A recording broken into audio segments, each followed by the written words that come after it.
The message came out of nowhere, like a thunderclap on a clear day. It didn't make sense. How could a few words destroy everything we had built together? I didn't know exactly what I was expecting when I opened my phone, but it sure wasn't that. I had been sitting at the kitchen table, absent-mindedly scrolling through my messages, waiting for the silence of the house to settle into something that felt normal. It was supposed to be a regular Thursday, the kind of day where nothing extraordinary happens, and you take it for granted. But then it happened. The text from her. It was short, to the point, and packed with a punch that knocked the wind out of me. I need space. That was it. 3 words. No explanation. No warning. Just that. I stared at the screen for what felt like an eternity, but it was only a few seconds. I wanted to reply. I wanted to scream, ask her what the hell she meant. But I didn't. I couldn't. Because deep down I knew. I had seen the signs before, and I had chosen to ignore them. The way she pulled away, the late nights, the sudden coldness in her touch. It wasn't a single moment that broke us. It was the accumulation of 1,000 little moments I had failed to notice. But that text was the final one. The one that made me realize that no matter how hard I tried, no matter how many times I convinced myself everything would be fine, it wasn't. And it never would be again. I didn't respond to her. Instead, I stood up from the table and grabbed my jacket. I walked out the front door without a second glance. No words. No confrontation. Just a final decision. It wasn't until I was halfway down the street that I realized what I had done. I had left. I hadn't even packed a bag. I hadn't planned on leaving. But somehow, I knew it was the only way to take control. The only way to take back some sense of dignity. The car ride was quiet, the engine hum of my old sedan filling the space that used to be occupied by thoughts of her. The space that I had been denying for so long. And in that moment, I realized something. I had been holding on to the idea of who she used to be, not who she had become. The woman I loved was slipping away, and I hadn't done anything to stop it. By the time I reached the apartment, the adrenaline had worn off, and I felt the weight of what I had done. Was this really what I wanted? Was walking away the right choice? But then the images flashed through my mind. The distant stares, the empty spaces between our conversations, the time she had said she needed time to think, only to come back more distant than before. I had given her all the space I could, all the patience. But in the end, I realized she was never coming back. Not in the way I hoped. I sat there in the parking lot, staring at the headlights of passing cars, thinking about what I had just done. There was no going back now. I had left, and the silence between us would speak louder than any words could ever say. As the hours passed, I got a few calls and texts from her, but I ignored them all. I didn't need explanations. I didn't need her to tell me that everything would be okay. I needed to be okay without her. And somewhere deep down, I knew this was the first step. The first step toward finding myself again, away from the shadows of her absence. But what I didn't know yet was how far the ripples of that one decision would go. I didn't know that, in leaving, I was setting in motion a chain of events that would change everything. Not just for me, but for her too. Because when you walk away from someone, they don't always realize what they've lost. Not right away, at least. But they will. They always do. I didn't know what I was waiting for as I sat in the small apartment that night. The dim light from the street lamps outside cast long shadows on the walls, and all I could hear was the faint hum of the refrigerator. The silence was overwhelming. It was deafening in its own way, almost suffocating. It wasn't the first time I'd felt like this, like I was trapped in a space that wasn't my own, like I was a stranger in my own life. But it was different now. The silence felt purposeful. It felt like a choice, one that I had made, one that I had been avoiding for far too long. And in that moment, I realized that I had been living in a kind of limbo, always hoping, always waiting for things to get better without ever taking the leap to make a real change. But now, there was no turning back. I had walked away, and the weight of that decision hit me in ways I hadn't expected. I kept replaying that text message over and over in my head, trying to make sense of it. I need space. 3 simple words, yet they carried so much meaning. Was she asking for a break? Or was this her way of telling me that we were done? And if we were done, why had I waited so long to see the signs? Was I that blind to what was happening? The little changes, the disconnection that had been creeping into our lives for months? But as much as I wanted to dwell on the why, I knew it was pointless. The time for explanations was over. I had made my choice. I needed to move forward. That night, I didn't sleep. I couldn't. I tossed and turned, the weight of the decision pressing on my chest, the cold air in the room making it harder to breathe. And when I finally did drift off, it wasn't a peaceful sleep. It was fragmented, filled with flashes of images. Fiona, her smile that had once been so warm, now distant. The late nights when she'd come home late and didn't even try to hide her exhaustion. The way she'd become more absorbed in her phone than in our conversations. I had been trying to hold on to something that wasn't there anymore. I realized that now.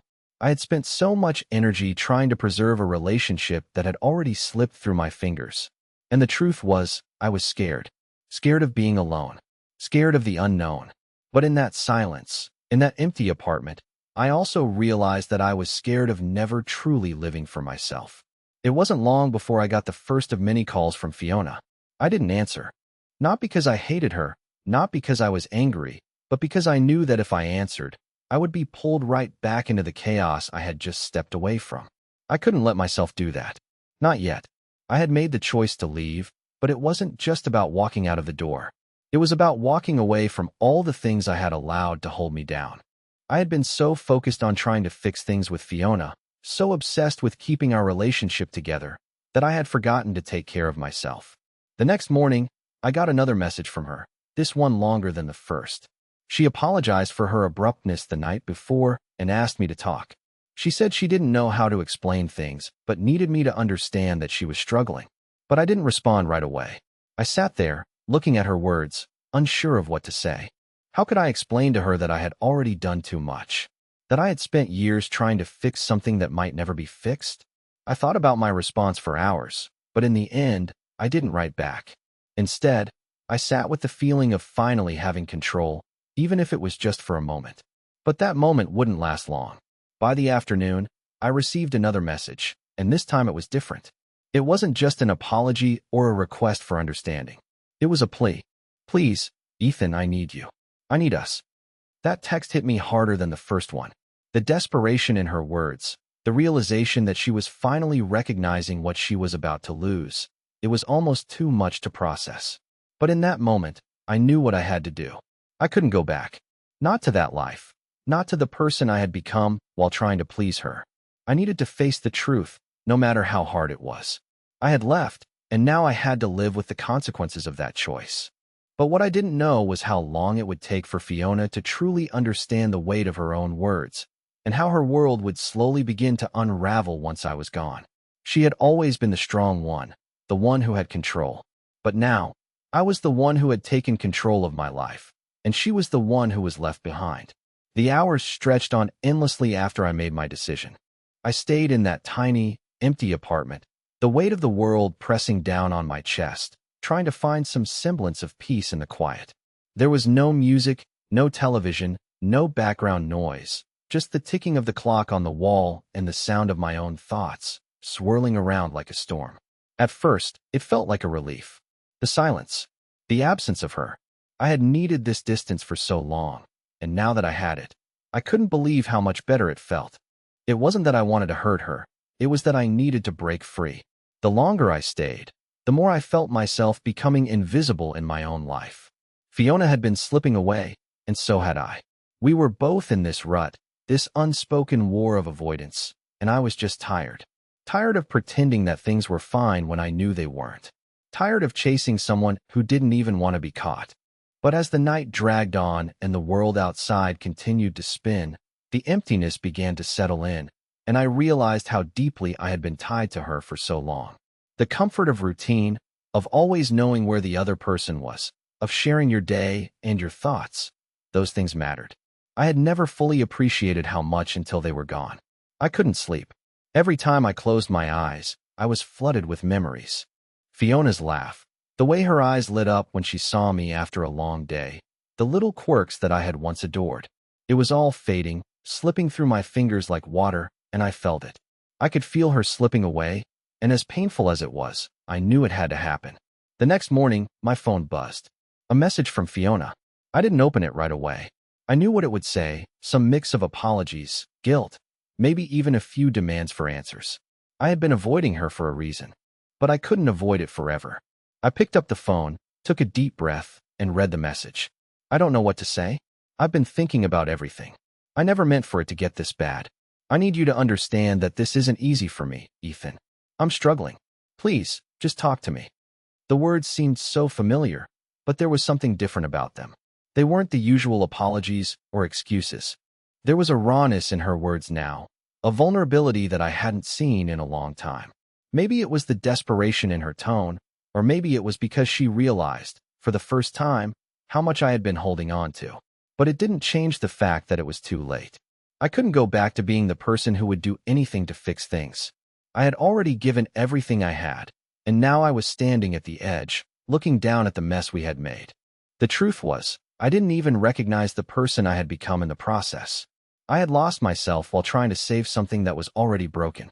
I thought about responding. I thought about telling her everything I had been holding inside, about the months of feeling invisible, the quiet fights, the nights spent alone while she was somewhere else, both physically and emotionally. But I didn't. I couldn't. What would it have done? Would it have made a difference? I didn't know what Fiona needed, but I knew what I needed. I needed this space. I needed to stop pretending that everything was fine when it was falling apart. I needed to be alone, even if it meant losing everything. But even though I didn't respond to her message right away, the weight of her words stayed with me. The silence between us was loud now, in a way that it hadn't been before. It wasn't just the quiet of a room, but the quiet of everything unsaid, of all the things we never addressed, all the feelings we ignored. And as much as I hated to admit it, I knew she was right about one thing. She was struggling. But the real question was, had she ever stopped to think about how much I was struggling too? The next few days were a blur. Fiona called. She texted. She even showed up at my apartment once, but I didn't answer the door. I couldn't face her. Not yet. Not when I was still trying to process everything myself. Every time I heard the buzz of my phone, I felt a pang of guilt, but then I reminded myself why I had made this decision. This wasn't just about her. It was about me, too. I needed to figure out who I was without her. I needed to find a way to heal, to regain some sense of self. But I couldn't help but wonder, would she ever realize what she had lost? Would she see the void that was left behind once I was gone? Or would she continue to drift further away, never truly understanding how much I had given, how much I had sacrificed? As the days went on, I began to see the cracks in her world. The things she had once taken for granted, the things she never appreciated, they were slipping away, just like I had. She was starting to feel the weight of her choices, and while I wasn't sure if it would be enough to bring her back, I knew one thing for sure. She was finally waking up. But by then, I was already gone, and I wasn't sure if I'd ever be able to go back. The phone never stopped buzzing. At first, it was just a few texts here and there, asking for answers, asking for a conversation. But by the third day, the messages started to pile up, one after another, back to back. Fiona was desperate, but the desperation felt different now. It wasn't the usual frantic need to fix things. It wasn't the pleading I had heard 100 times before. It was a new kind of panic, one I couldn't ignore even if I wanted to. But I didn't respond. I couldn't. Every time I saw her name light up on my phone, I was reminded of why I had left. I had spent so much of my life being her anchor, the steady presence that kept her grounded while she pursued everything she wanted. But now I realized something. I had anchored myself to the idea of her, to the idea of us, for so long that I had forgotten who I was outside of it. I had lost myself trying to make her happy, to make our relationship work, and I was tired of losing. It wasn't just her absence that hit me the hardest. It was the quiet realization that maybe I had been holding on to something that wasn't there anymore. That our relationship wasn't broken just because of one thing, one incident, but because I had allowed myself to ignore the signs that we were both drifting. I had tried to fight it, tried to hold on with everything I had, but in the end, it didn't matter. I was holding on to sand, and it was slipping right through my fingers. Fiona had never seen me this way. She had never seen me pull back so completely. In the past, I would have caved, would have answered her calls, would have rushed back to fix things. But not this time. This time, I was holding my ground, and it felt liberating. It didn't take long for her to show up at my doorstep. It was late. Too late for anyone to be rational, too late for any of us to make decisions we wouldn't regret. But there she was, standing in front of me, her eyes swollen from crying, her face a mixture of guilt and anger. "You're really doing this?" she asked, her voice trembling. You're just going to leave me like this? No explanation, no closure? Her words hit me harder than I expected, but I didn't flinch. I wasn't going to let her pull me back into that whirlwind of confusion and heartache. I had to make a stand for myself. I'm not leaving you, Fiona, I said calmly, my voice steady despite the storm of emotions swirling inside me. I'm leaving us. I'm leaving this cycle. I've given everything, and you've taken more than I have to give. Her face twisted in disbelief, and for a moment, I saw something in her eyes that I hadn't seen in years. Vulnerability. Real, raw vulnerability. It made me pause, but only for a second. I had already made my decision, and I wasn't going to back down now. I never meant for things to get this bad, she whispered, almost pleading. I didn't mean to hurt you. I could see the sincerity in her eyes, but it didn't change anything. Words were meaningless at this point. You didn't mean to hurt me, I said, my voice firm. But you did, and I've been hurting for a long time. The difference now is, I'm not going to keep pretending like it doesn't matter. She took a step back, the reality of my words sinking in. The silence between us was deafening, the kind of silence that spoke volumes. We had both known for months, maybe even longer, that this was coming. But neither of us had the courage to face it until now. I could tell that she was struggling to keep herself together. She wanted to beg me to stay, to tell me she would change, to promise me that things would get better. But I wasn't the man I used to be. I wasn't the man who could be swayed by promises that had been broken too many times. Fiona turned away, walking back to her car without saying another word. She didn't cry this time. She didn't chase me. She just walked, head down, leaving the space between us wider than it had ever been before. And as I watched her leave, a strange feeling washed over me. It wasn't relief. It wasn't triumph. It was finality. I had done what I needed to do. And yet, I couldn't help but wonder, was this the end of everything? Or was it just the beginning of something I hadn't been able to see until now? I couldn't predict what would happen next. I didn't know if she would come back, if she would change, or if she would even try to fight for us again. But in that moment, I realized something important. I had finally done something for me. I had taken back control, and for the first time in a long time, I felt like I was truly free. As the days passed, I got used to the silence. I got used to the quiet absence of her. But I also started to notice something else. I started to notice the pieces of myself that I had forgotten about, the things I loved, the things that made me who I was before I became someone else in the effort to please her. And as for Fiona, well, she had been left with the mess she had made. Maybe this was the wake-up call she needed, the reality check that would make her see what she had lost. Maybe not. But either way, I had learned that sometimes, walking away is the only way to truly find yourself. The days that followed were strange, almost dreamlike. The kind of days where you wake up and wonder if everything you've been through is real or just some figment of your imagination. Fiona didn't call. She didn't show up at my door again, and the silence between us stretched farther than I ever thought possible.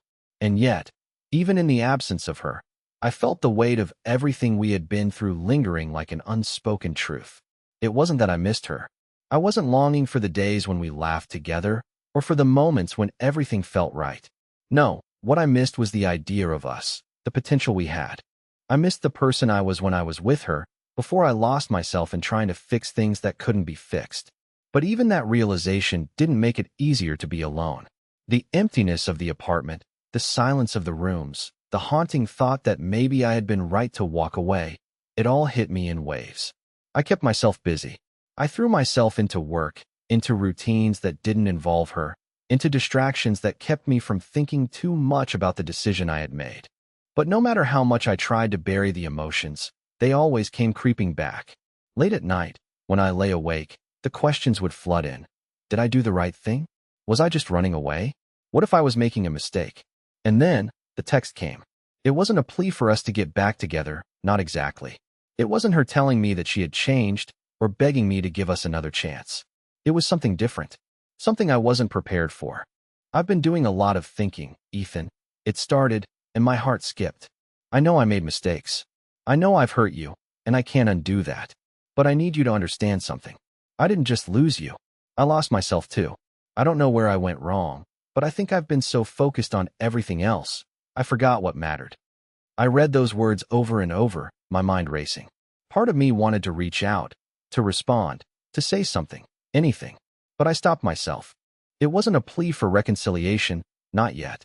It was a confession, one I had been waiting for, but not in the way I expected. I spent hours debating whether or not to answer her.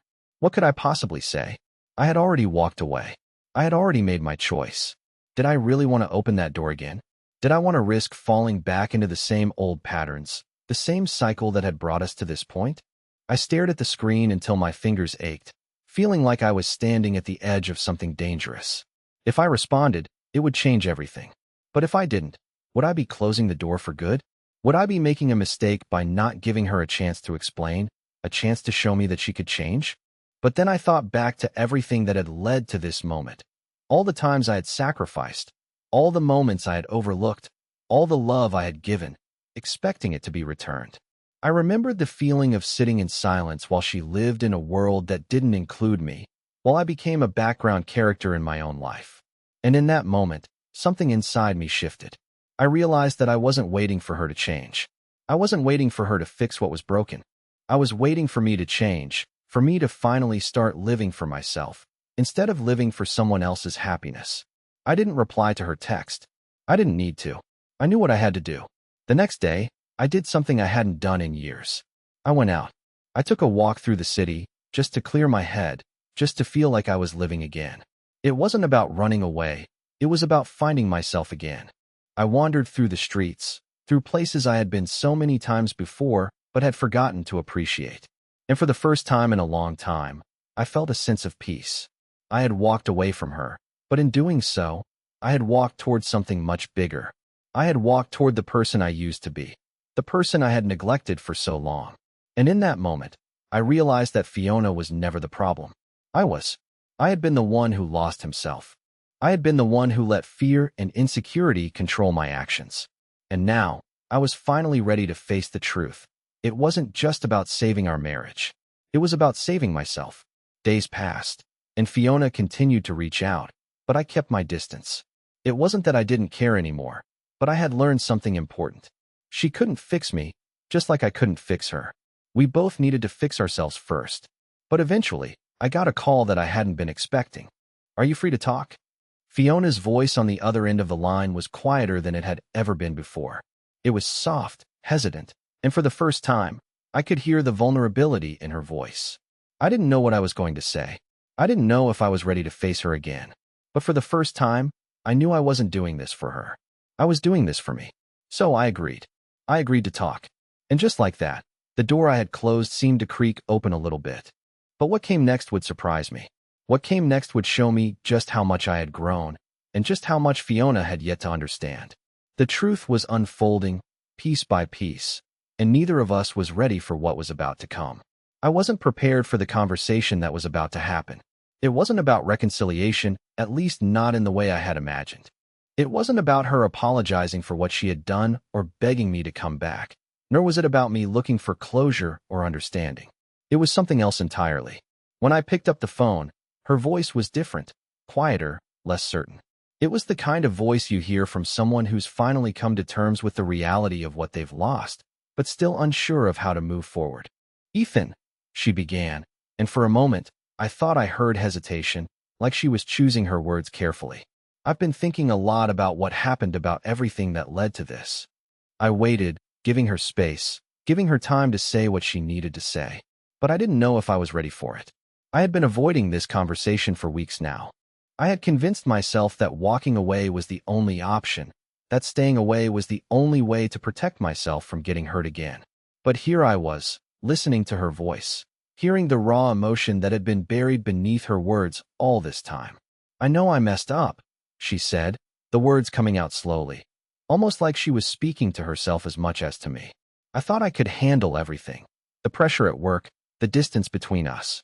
But I didn't realize how much I was shutting you out until it was too late. I've been avoiding everything, avoiding the things that really matter. And I think I've lost you because of it." Her words cut through me, not because they were new, but because they were finally honest. There had been times in the past when I had tried to get her to talk, tried to get her to open up, but she had always deflected, always pushed me away. Now, she was saying all the things I had needed to hear for so long. But it wasn't enough.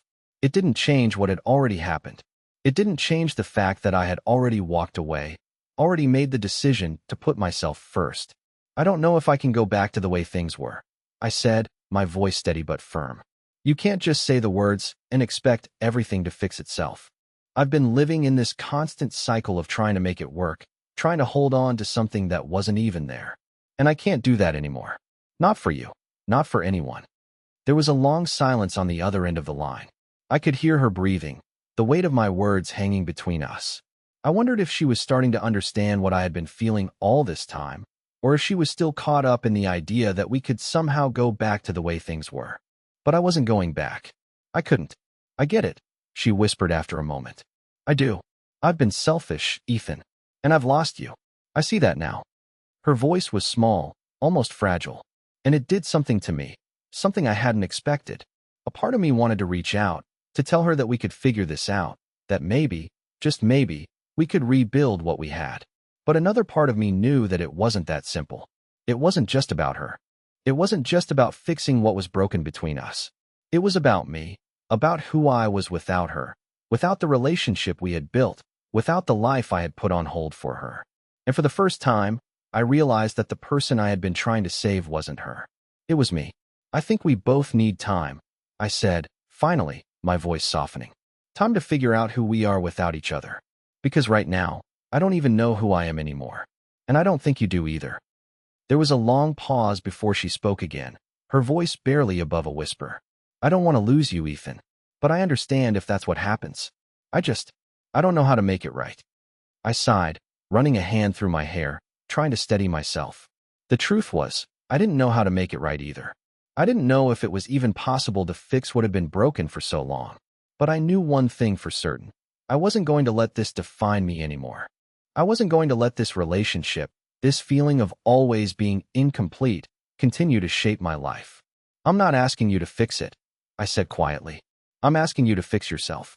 And I need to do the same. Maybe one day we'll be able to talk again. But right now, I can't be what you need. And you can't be what I need. Not until we've figured that out. There was a silence between us then, one that felt heavier than any of the conversations we'd had before. But this silence was different. It wasn't filled with tension, or anger, or regret. It was filled with understanding. It was the first time in a long time that we were both finally being honest with each other. I think this is goodbye, Fiona said softly. Her voice wasn't filled with the panic I had expected, but rather a quiet acceptance. Maybe, I said, but it doesn't have to be forever. And with that, we both hung up. I sat there for a long time, staring at the phone in my hand, the silence of the apartment swallowing me whole. I didn't feel relieved, or happy, or even sad. I just felt empty. But it wasn't the kind of emptiness I had feared. It was the kind of emptiness that comes from clearing out the clutter, from making space for something new. As I sat there, I realized something. Walking away hadn't been the end. It had been the beginning of something I had never expected. Something that, for the first time in years, felt like freedom. It wasn't about getting back to what we had. It was about finding myself again, something I hadn't done in so long. And that, in itself, was more than I could have ever imagined. The days that followed our conversation were heavy with uncertainty, but there was something undeniably freeing about them. It was like stepping into the unknown after years of treading water. The silence that once felt suffocating now felt like space to breathe, to think, to exist without the constant pressure of trying to make things work that weren't working anymore. I didn't feel relief, not exactly, but I felt something new, the possibility of peace. I kept busy, throwing myself into work, into hobbies I'd abandoned years ago, into anything that kept my mind occupied. I didn't miss Fiona, not in the way I thought I would. I didn't miss the way her laugh used to fill the rooms, or the way we used to make small talk over dinner, but I missed the version of myself I had been when I was with her. I missed the man who believed in love, who believed in forever. I missed the idea of us, not the reality. It was strange, though, how quickly the small moments started to change. I could hear the birds chirping outside my window every morning. The coffee tasted better. The books I had left unread for months began to take on new meaning. It was as though, without her, I was finding pieces of myself that I had forgotten existed. I began to feel alive again, not because I was free of her, but because I was free of everything that had weighed me down in that relationship. I wasn't defined by who she needed me to be anymore. I was just me. But there was a part of me that couldn't completely move on. There was still that nagging feeling that I was leaving something unresolved, something unfinished. It was that small, quiet voice in the back of my mind that reminded me of everything I had sacrificed. It reminded me that, no matter how much I had changed, Fiona still held a piece of me. 2 weeks passed without any contact from her. I knew she was trying to figure things out on her own, just as I was. But then, one evening, my phone rang. It wasn't a text, but a call. Her name flashed on the screen, and for a split second, I froze. I had been waiting for this moment, I think, even though I had convinced myself I wasn't. I had convinced myself that I was done. I had convinced myself that walking away was the final step, but now she was calling me, and suddenly, all that confidence seemed to dissolve. I hesitated, staring at the phone, but I knew I had to answer. "Ethan," Fiona's voice was softer than I had expected. "I know we haven't talked in a while, but I need to hear your voice. Can we meet? I have to say some things." I didn't answer right away. I didn't know what I could possibly say to her that would make things better or worse. I didn't know if I was ready to open that door again, to walk back into the world we had once shared. But I also knew something that I hadn't been ready to admit before. I wasn't just running away from her. I was running away from the hurt. I was running away from the person I had become, and I needed to know if it was possible to be friends, or if I had just completely lost myself in trying to hold on to something that was never meant to be. "I'll meet you," I said, after a long silence. "But I need you to understand that I'm not the same person anymore. And I'm not coming back, Fiona, not the way we were. But I'll listen." She agreed, and we set a time for the next day. The night before our meeting, I didn't sleep much. My mind kept drifting between thoughts of her, of us, of what I was supposed to say, of what I wanted to say. But there was no script for this. There were no guidelines, no right way to navigate this space we were about to enter. This was uncharted territory. The next day, I drove to the cafe where we had agreed to meet. It was quiet, a little out of the way, and far enough from our usual spots to feel like a neutral ground. When I walked in, she was already there, sitting by the window, her hands clasped together as though she was trying to hold herself steady. She looked different, somehow, smaller, more fragile than I remembered. The woman I had known so well now felt like a stranger. But when she looked up and saw me, something shifted in her eyes. There was a flicker of recognition, a fleeting moment where it seemed like everything between us came rushing back. She stood up, and for the first time in what felt like years, she hugged me. Not tightly, not desperately, but just enough to remind me that we had once shared something real. I didn't hug her back immediately. Instead, I stood there, unsure of what to do, unsure of what I was supposed to feel. "Thank you for coming," she whispered. "I wasn't sure if you would." I sat down across from her, looking at the way she had changed, how the lines around her eyes seemed deeper, how the light in her face had dimmed. But I couldn't let myself feel sorry for her anymore. I had already walked through that door. "So, what's this about?" I asked. I kept my voice steady, calm, but there was an edge to it.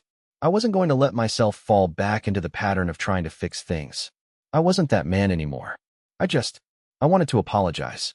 "For everything," she said, her voice breaking slightly. "I know it's too late, but I owe you this. I owe you an apology for all the things I didn't say, for all the things I didn't do. I was selfish, Ethan. I was so wrapped up in my own world that I didn't see you. I didn't see how much I was hurting you. I didn't know what to say. I didn't want to forgive her. I didn't want to take her apology and pretend everything could go back to the way it was. But I needed to hear it, needed to know that she understood the depth of what she had done.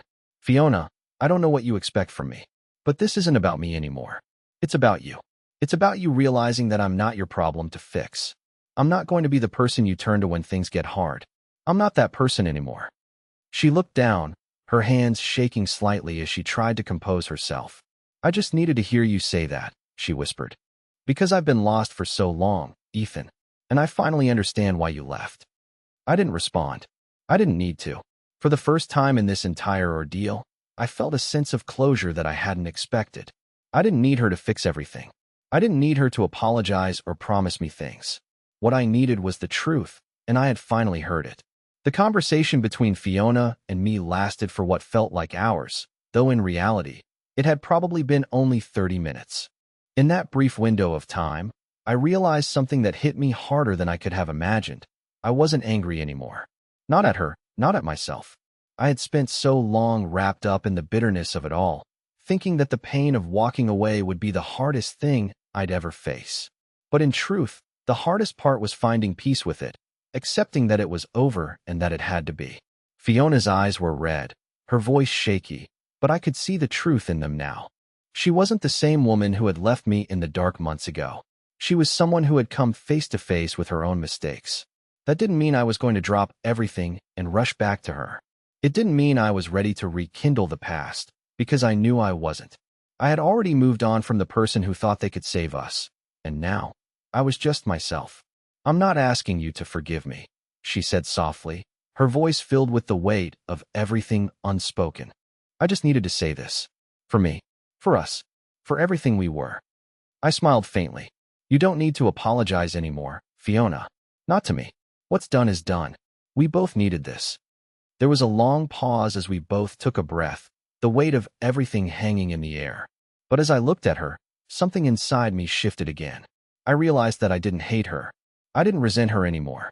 I had spent so long focusing on the things she had done, the things she hadn't done, but now I could see her as a person, someone who had her own struggles, her own flaws, and yes, her own regrets. "I think we're both better off apart," I said quietly. "But I hope you find what you're looking for, Fiona. I hope you find yourself, too." She nodded slowly, a tear slipping down her cheek. But this time, it wasn't from regret. It was from understanding. "Thank you, Ethan. I hope you find happiness. Real happiness. You deserve it." We both stood up at the same time, an unspoken understanding passing between us. It wasn't a dramatic farewell. There was no grand gesture. It was just two people, once intertwined by love, now standing apart with nothing but the truth between them. As I left the cafe and stepped back out into the world, I didn't feel the weight of the past holding me back anymore. I felt lighter. Free even. The world didn't feel as heavy as it had before. And for the first time in a long time, I saw a future that didn't have to include the shadows of what once was. I was ready for whatever came next. Weeks went by, and life slowly began to feel like it had a rhythm again. I spent time rediscovering things I had put on hold. I went back to the gym, reconnected with old friends, and even started dating again. But more than anything, I began to realize that the most important relationship I had neglected over the years was the one with myself. I wasn't just healing from the breakup. I was rediscovering who I had been before all of it. And as for Fiona, I didn't know what the future held for her. We didn't keep in touch after that meeting, and maybe that was for the best. I wasn't her savior, and she wasn't mine. But I hoped she, too, found peace in her own way. One night, after a few months of getting used to my new life, I sat at a bar, laughing with friends, feeling something I hadn't felt in years, contentment. And just as I was about to take a sip of my drink, my phone buzzed. It was a message from Fiona. "I'm not the same person I was when we met. And I hope you can find the same peace I'm starting to find. Take care, Ethan." I smiled and put the phone down. The past was behind me now, and I wasn't going to waste time looking back. Life had a way of moving forward whether you were ready or not. And for the first time in a long time, I was ready. It wasn't about forgiveness. It wasn't about closure. It was about growth, about the freedom to choose my own path, and about finding happiness in the place where I had forgotten it existed, within myself. And that, I realized, was the greatest gift of all.